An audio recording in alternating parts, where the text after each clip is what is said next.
की बहन है जो कहती थी सहेलियों से, देखो मेरा भाई कितना खूबसूरत लग रहा है, आज मुझे बता तो सही। जब वही बहन तेरे दरवाजे पे आती है, कभी चेहरा मोड़ लेता है, कभी हाथ पीछे कर लेता है, कभी कहता है तेरे आने से सुख चला जाता है, कभी कहता है तेरे आने से झगड़े बढ़ जाते हैं। वो बहन जो तुझे मुड़ मुड़ के देख रही थी, तू आज उसे एक नजर देखने तैयार नहीं है। पता इस बहन का कसूर क्या है, इसकी खता क्या है? सिर्फ इतना कसूर है कि खुदा ने इसे बेटी बनाया है, इसे बेटी बनाया है। लेकिन याद रखना मेरे प्यारे, जब दुनिया साथ छोड़ देगी तब यही बहन तेरे बाजू में नजर आएगी, यही बेटी तेरी बगल में नजर आएगी। और यार जब बेटे धक्का देते हैं तब बेटियां सीने से लगाया करती है, इनसे चेहरे ना मोड़ना, इनसे रिश्ते ना तोड़ना। जब सारे रिश्ते धक्के दे दिया करते हैं तब इनके रिश्ते तुम्हें आगे बढ़ के सीने से लगाया। नारे रिसालत उलमाए अहले सुन्नत मसलके आला हजरत। अल्लाह तौफीक दे, सारे सेहरा पहनो, लेकिन कभी बाप को मत भूलना, माँ को मत भूलना। कई बार एक साहब कहने लगे हजरत मैं ड्राइवर हूं, मैंने कहा फिर? कहने लगा मैं गाड़ी चला रहा था, मेरी आंख लग गई और देखो मेरी प्रैक्टिस कितनी आई थी, मैं नींद में भी गाड़ी सीधी चलाता रहा। मैं हंसने लगा, उसने कहा हंसे क्यों? मैंने कहा इस बात में हंस रहा हूं, हुआ क्या है, तू सोच क्या रहा? उसने कहा क्या? मैंने कहा तेरी गाड़ी को तेरी प्रैक्टिस ने नहीं बचाया, तेरी गाड़ी को किसी की दुआओं ने संभाल रखा था।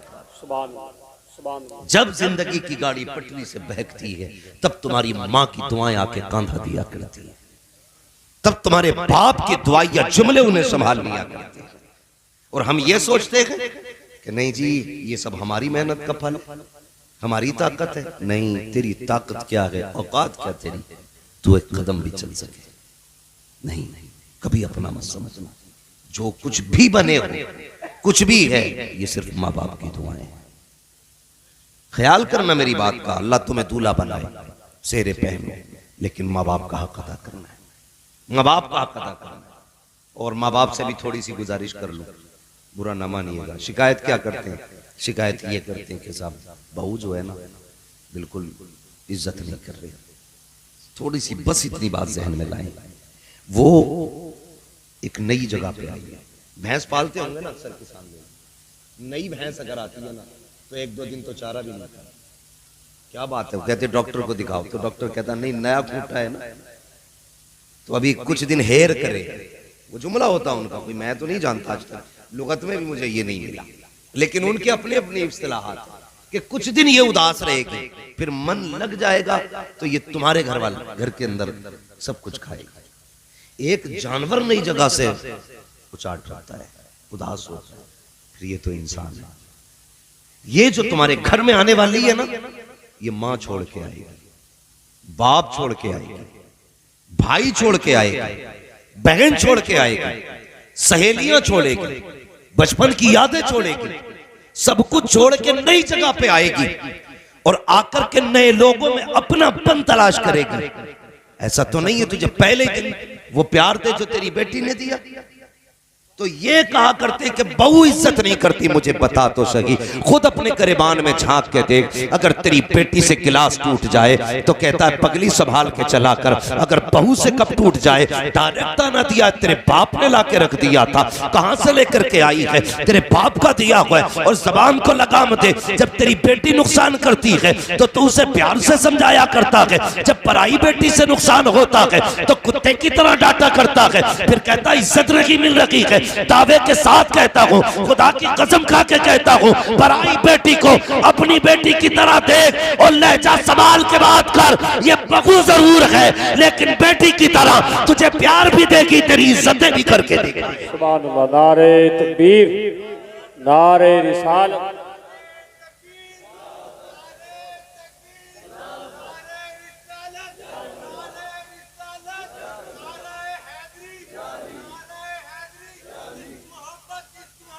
आला हजरत, आला हजरत। अल्लाह भाई उसे प्यार दो, वो अपना बाप छोड़ के आई है यहां, उसे बाप तलाश करना है। वो मां छोड़ के आई है, उसे मां तलाश करनी है। और जब वो मां छोड़ के आती है तो यहां आके उसे मिल जाता, मालूम है कौन? सांस नहीं मिलती है जनाब, यहां मिलता CID। ये पड़ी भी रहती है ना यूं, एक आंख खुली रहती है, बहू क्या कर रही है, पूरा दिन जासूसी करेगी। शाम को बेटा आएगा, बेटे नसीब ही फूट गए। कहा क्या हुआ? कहा तेरी बीवी को तो इतनी भी तमीज नहीं है, मैंने देखा पटर पटर चप्पल बजा के चल रही थी, कुछ नहीं मिला, यही चल दी।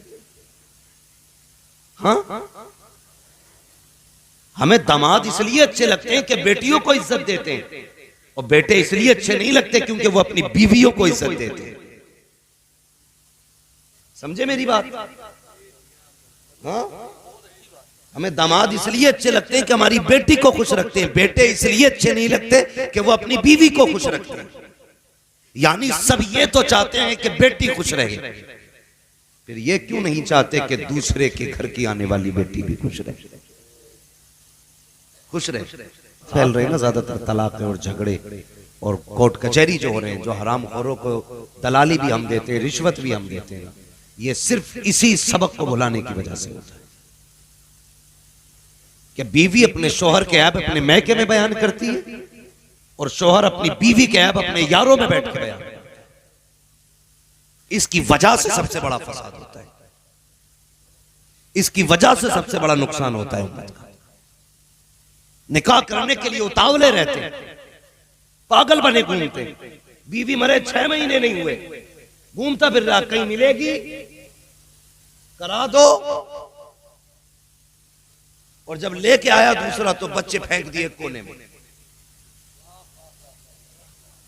और अपने शौक में डूब गया। सिर्फ हिसाब औलाद से नहीं होगा कि बाप के साथ क्या किया, बाप से भी हिसाब होगा कि औलाद के साथ क्या किया। यह भी एक अहम मसला है, यह भी कान खोल के सारे लोग सुने। निकाह करो तुम्हारी मर्जी है, लेकिन इंसाफ करो, बीवी के साथ भी बच्चों के साथ भी। कई बार ऐसा होता है कि हम जुल्म करते हैं, ज्यादती करते हैं कि हमने निकाह तो कर लिया, लेकिन वो कहती नहीं मेरे साथ रहना पड़ेगा, तेरे बच्चों का साथ रहना मुझे अच्छा नहीं लगता, तेरे बेटे की आवाज अच्छी नहीं है, तेरी बेटी से मुझे नफरत है। और याद रख, इसकी माँ जरूर चली गई है लेकिन इसका खुदा जिंदा है, इसका मुस्तफा जिंदा है, इस पे सितम होगा, कोई देखे न देखे खुदा देख रहा है। जब ये रोएगी किसी को एहसास हो ना हो, लेकिन मुस्तफा को एहसास हो जाता है हम कितना सितम करते हैं। अपनी खुशी के लिए दूसरा निकाह किया और उस लंगूर की बच्ची को लाने के बाद उसकी खुश खुशियों की खातिर बच्चों को तकलीफें मत दिए देना कभी भी। तुम्हारी मर्जी के जितने निकाह करो जहां तक इस्लाम ने जायज रखे हैं, लेकिन बच्चों के साथ इंसाफ करो। दिल टूट जाता है। एक बच्ची का फोन आया, उसने कहा था मौलाना कभी ये तकरीर भी कर देना कि बच्चों को छोड़ के बीवियों के साथ रंग रंगीली न मनाया करो। मैंने कहा बात क्या है, क्या हुआ? उसने कहा मेरी 12 साल उम्र है। कहा फिर तुझे क्या हुआ? कहा मैं सिर्फ 8 साल की थी, मेरी माँ का इंतकाल हुआ,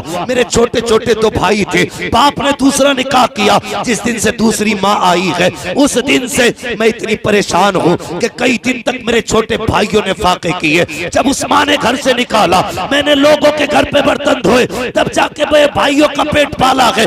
आज उम्र 12 साल हो गई है, 4 साल हो गए लोगों के बर्तन धोते धोते, मैं अपने भाइयों का मुश्किल से पेट भर रही हूँ। और मुझे बता तो सही, तुझे क्या लगता है तू बीवी के पल्लू में लिपट के लेटेगा, किसी को खबर नहीं होगी? जब ये बेबस बच्चे रोया करते हैं उस वक्त रब का कहर जवाब पे आता है, कहता आजा सुबह गाले, एक दिन ऐसा भी लाऊंगा इसे उठा के कब्र में लाऊंगा और इतना रुलाऊंगा कि कोई आंसू पोंछने वाला नहीं होगा, कोई तसल्ली देने वाला नहीं होगा। ओ खुदा के बंदो ख्याल करना, किसी को दुख ना देना, किसी का दिल ना दुखाना।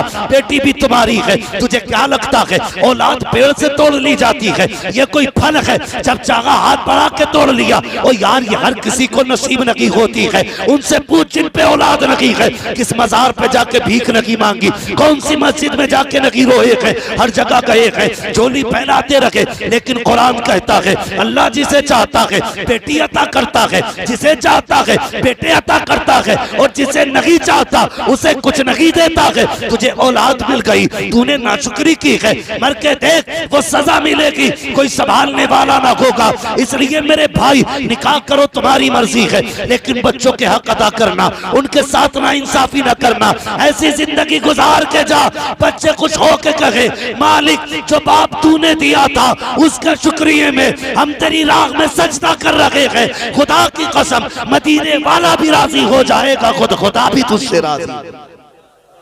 सुभान अल्लाह, अपने अपने हक सुभान अल्लाह। सितम न कर, वरना वो दिन भी आएगा अल्लाह कब्र में जब गिराएगा। आज रो ना, कभी भाई आंसू पोंछ देता है, कभी माँ आंसू पोंछ देती है, लेकिन जब कब्र में रोएगा ना कोई आंसू पोंछने वाला नसीब नहीं, कोई तसल्ली देने वाला नहीं होगा, कोई संभालने वाला नहीं होगा। उसकी फिक्र कर, निकाह कर, तेरी मर्जी है, किसी पे सितम ना करना, किसी पे जुल्म ना करना। और जाओ इस महफिल में ये सोच के मत जाना कि हम अपनी बेटियों को जाकर के नसीहत करेंगे। भाई साउंड की थोड़ी आवाज खोल दें, इसकी आवाज बिल्कुल बंद हो गई है, ये मेरी आवाज बंद करने वाला है। हाँ तो ये नीचे वाली आवाज आप खोलें जरा, मेरी बात सुने।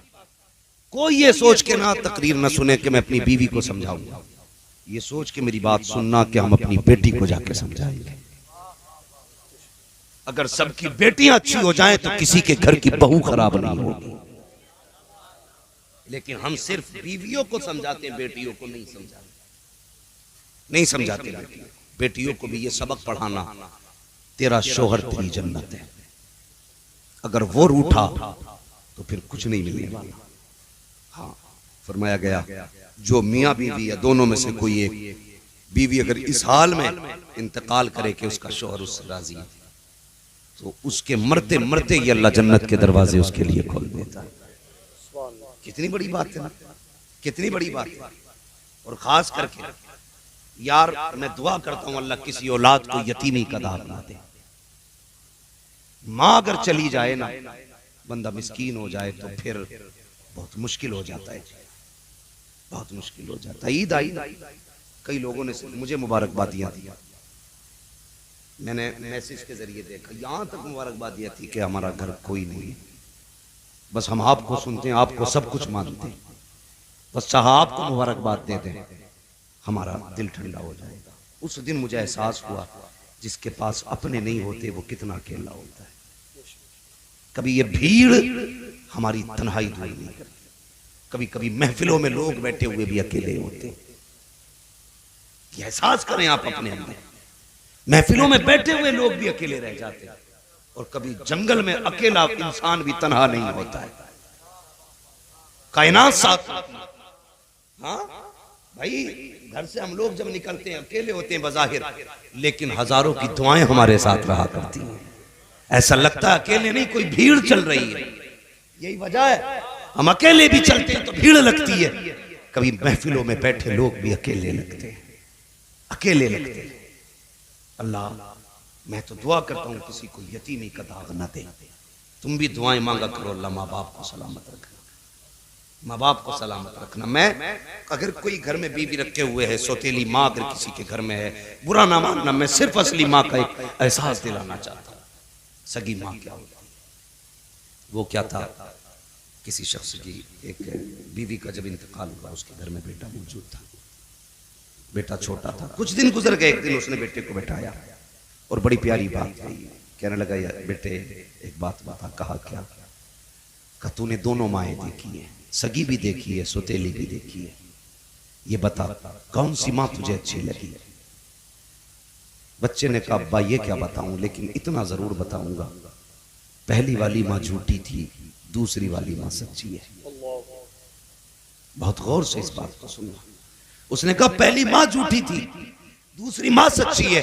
बाप तब परेशान हो गया, कहने लगा कैसा बेटा है, जिस माँ ने दूध पिलाया उसकी बुराई कर रहा है, जिसने सीने से लगाया उसकी बुराई कर रहा है, जो रातों को जाग के इसकी परवरिश करती रही उसकी बुराई कर रहा है, और जिसने पाला नहीं उसकी तारीफ कर रहा है। बैठ गया, कहने लगा बेटा मैं समझा नहीं, कहना क्या चाहता है? तो बच्चे ने कहा था अब्बा समझना चाहते हो? कहा हाँ। तो बाप ने कहा बेटे बता तो सही। बच्चे ने कहा अब्बा पहली माँ इसलिए झूठी थी, अगर मैं कोई शरारत करता। वो कहती थी तुझे रोटी नहीं दी जाएगी। अब्बा मैं फिर भी नहीं मानता और उल्टा माँ से नाराज होता तो वो मुझे गोद में बैठाती, कहती तुझे मेरे दूध की कसम है खाना खा ले, तुझे मेरी कसम है खाना खा ले। आधी रात हो जाती, अब्बा मैं जब तक न खाता था वो माँ नहीं खाया करती थी। जो दिन भर कहती थी रोटी नहीं दूंगी, वो मेरे बगैर खाया नहीं करती थी। ए अब्बा अगर मैं शरारत करता, घर से बाहर निकलता, वो दौड़ के पकड़ती, मैं हाथ नहीं आता, वो आवाज दे के कहती जा तो रहा है,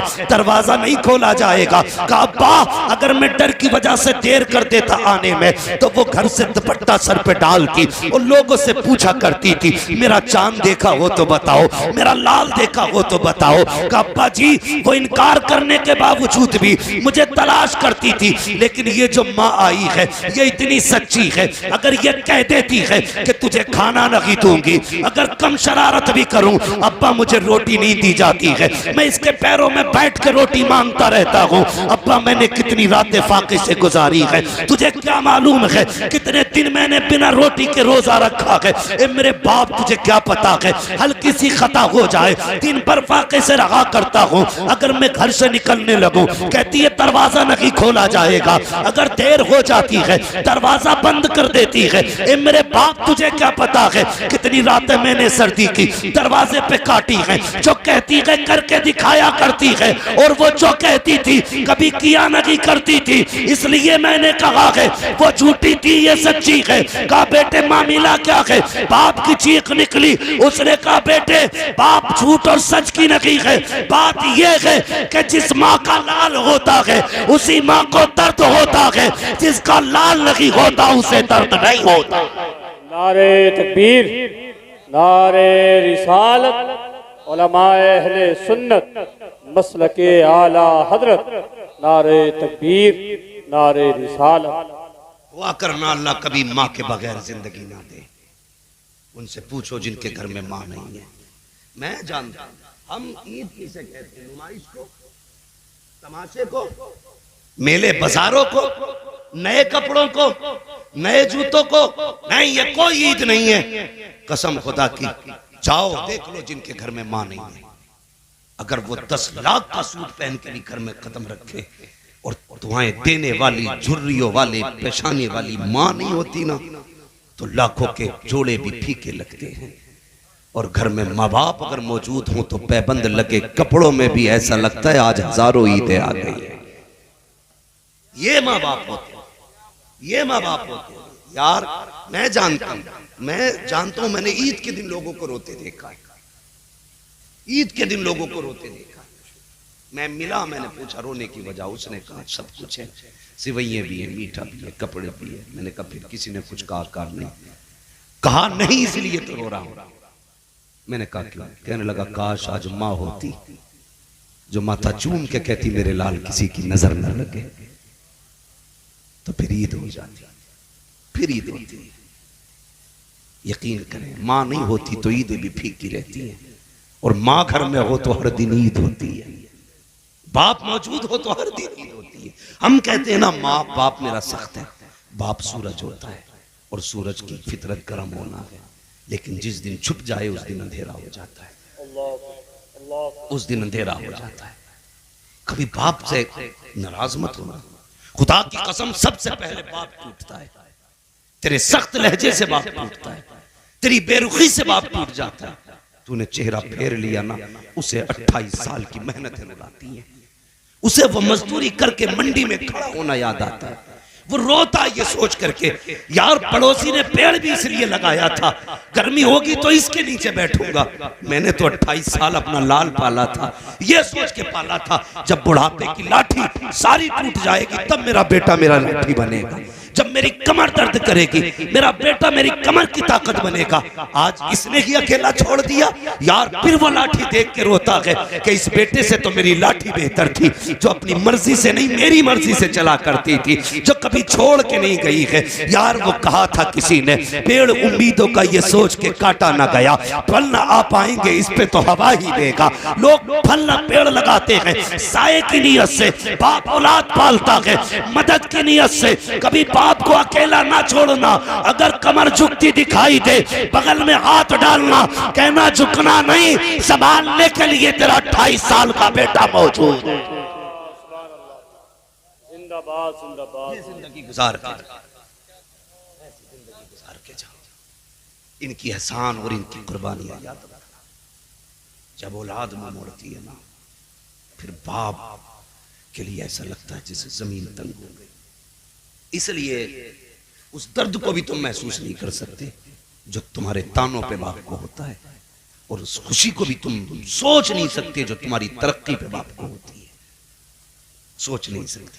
कभी ये मत कहना मेरा बाप मेरे लिए कभी नहीं रोया। बाप चूंकि घर का मजबूत एक पिलर होता है, यूं के बुनियाद बाप है, अगर वो रो दिया सबके सामने तो घर टूट जाएगा।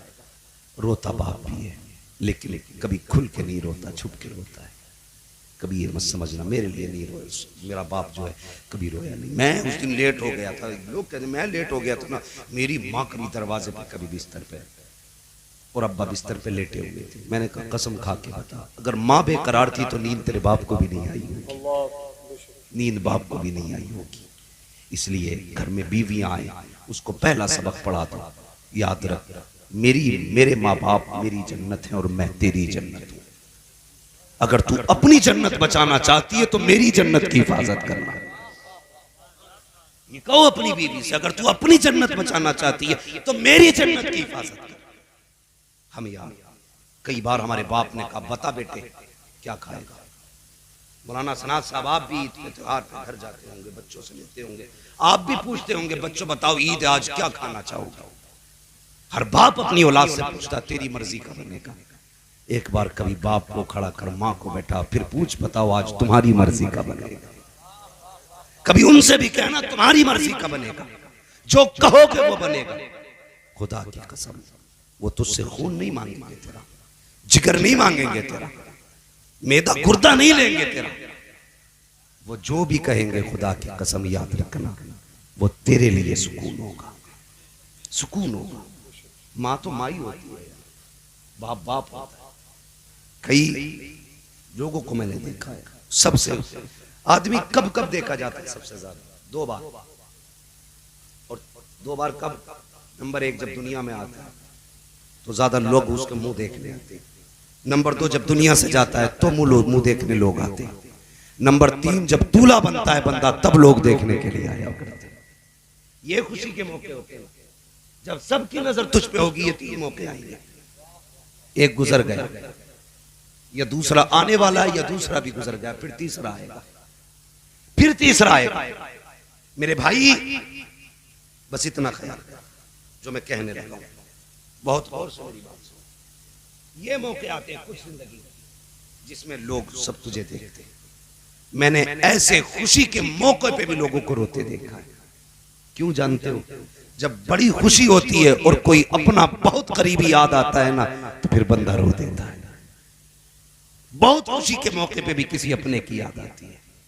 इसलिए हमारी खुशियां भी हमारे माँ बाप से है, हमारी हिम्मत भी हमारे माँ बाप से है, हमारा उरूज भी हमारे माँ बाप से। नहीं, ये बाजू की ताकत नहीं, दुनिया हम बात को जानती है, ये मेरा कमाल नहीं, बल्कि वो कहा था किसी ने बुलंदियों का बड़े से बड़ा निशान छुआ, उठाया गोद में माँ ने तब आसमान छुआ। जब माँ उठाती है तब बंदा ऊंचा होता है। तो तेरी तरक्की का सबसे बड़ा पिलर तेरे माँ बाप है। अपनी बीवी से कहना तेरी जन्नत मैं हूं, मेरी जन्नत मेरे माँ बाप। अगर अपनी जन्नत बचानी है तो मेरी जन्नत का ख्याल करना है, मेरी जन्नत का ख्याल करना। नसीब वाले जिन्हें नेक बीवियां भी हैं। और ये नेक फैक्ट्री में नहीं बनती, ये नेक भी रब के करम से बनती है। रब जिन पे मेहरबान होता है उन्हें नेक बीवियां देता है। रिश्ता कितना प्यारा है, कितना अच्छा इस्लाम ने कर दिया। उन्ना लिबासुल लकुम व अंतुम लिबासुल लहुम, तुम उनका लिबास हो वो तुम्हारा लिबास है। लेकिन हमने एक दूसरे के कपड़े नोच डाले, हम एक दूसरे को नंगा करने पे लगे। बीवी से इज्जत चाहने में लगा है शौहर, मैं अपनी बीवी की बुराई कर दूं लोग मुझे अच्छा समझे। नहीं बेवकूफ, जो बीवी की बुराई चौखट पे खड़े होके या चौराहे पे करता है, समाज सुनता जरूर है लेकिन कहता हुआ जाता बहुत गंदा आदमी है भाई। कहते कि नहीं? बहुत गंदा आदमी है भाई। और ये खुश होता मैंने अपनी बीवी के ऐप बता दी, अब लोग मुझे अच्छा समझेंगे, बीवी को बुरा। बीवी तुझसे भी गुजारिश है शोहर के अब सहेलियों में बयान न करना। तकलीफ हो खट से फोन उठा के मां से ना कहना मेरे शोहर में ये कमी है, निभा उसे, फिर देख अल्लाह कितनी इज्जतें तुझे देता है। वो नहीं सुना, वो मैंने बुजुर्गों को फरमाते सुना, वो किसी शख्स ने ना बेटी का रिश्ता कर दिया। बेटियां भी यार कैसी बेटियां होती हैं, सबकी बात नहीं करता। कुछ तो बाप का गिरबान पकड़ के कहती है कि इतने किलो का फ्रिज चाहिए। मैं उन बेटियों की बात नहीं करता, मैं उन बेटियों की बात करता हूं जो बाप के आंसू की जगह, पसीने की जगह अपना खून बहाना चाहती है। उन बेटियों की बात करता हूं। किसी ने कर दिया बेटी का निकाह, आ गई रुखसत होकर के, और उसका शौहर बीवी के लायक नहीं था। पूरी जिंदगी उसने शौहर के साथ गुजारी, किसी को एहसास तक नहीं होने दिया, एहसास तक नहीं होने दिया। जब कब्र में दफनाया गया, पूरा कब्रिस्तान महक रहा था, लोग इकट्ठा होके आए, यार बीवी तेरी ये बता अमल क्या था? उसने कहा कोई खास अमल नहीं, सब कुछ मामूल के मुताबिक था। कहा क्या हुआ? कहा तेरी बीवी की कब्र की मिट्टी से मुझको अंबर की खुशबू आ रही है। कौन सी नोकी की? उसने कहा आज ये राज खोलना पड़ गया, जो बरसों पुराना राज था, आज वो खोल रहा हूं। कहा क्या? कहा मैं बीवी के लायक नहीं था, लेकिन पूरी जिंदगी उसने मेरे साथ गुजार दी। ये राज अपनी मां तक से ना कहा, मेरी इज्जत बचा के चली गई। गोया कब्र की मिट्टी कह रही थी, जो बेटियां शौहर की इज्जत बचा के लाती है, अल्लाह कब्र में उसकी इज्जत की हिफाजत करता है और इतनी इज्जत देता है, उसकी कब्र को मुझको अंबर का ढेर बना देता है। अगर चाहते ये हो कब्रें महके तो बेटियों शौहरों की इज्जतें किया करो, अल्लाह तुम्हें इज्जतें अता फरमा दे।